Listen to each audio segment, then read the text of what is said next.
আজকে একটা লোক মোবাইল করে কাঁদতে লেগেছে। 15 দিন আগে তার মা টাকা চেয়েছিল।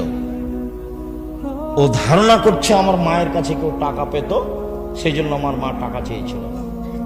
সেই টাকা দেয়নি। তার মা 4 দিন হলো মারা গেছে।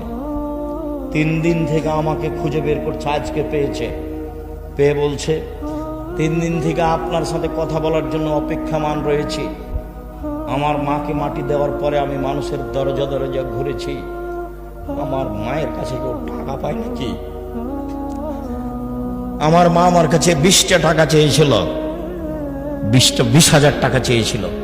আমি 20,000 টাকা আমার মাকে দিনি। আজীবন পয়সা উপার্জন করে আমার 20,000 পূর্ণ হওয়ার কোনো পথ ঘাট নেই।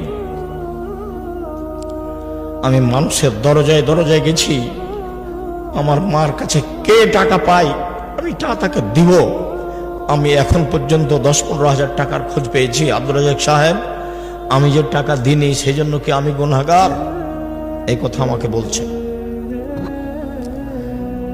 আমি আর কি বলি? আপনি কেমন আচরণ করেছেন সেটা আপনার ব্যাপার।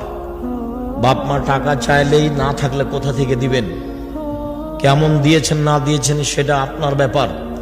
এখন এই পথ বন্ধ করেন। দিন রাত আল্লাহর কাছে কান্নাকাটি করে বাপ মায়ের জন্য ক্ষমা চান, তার নামে দান খেরাত করতে থাকেন। শেষকালে বয়স বেশি হলে সঠিকভাবে কথা তারা বলতে পারে না। আজকে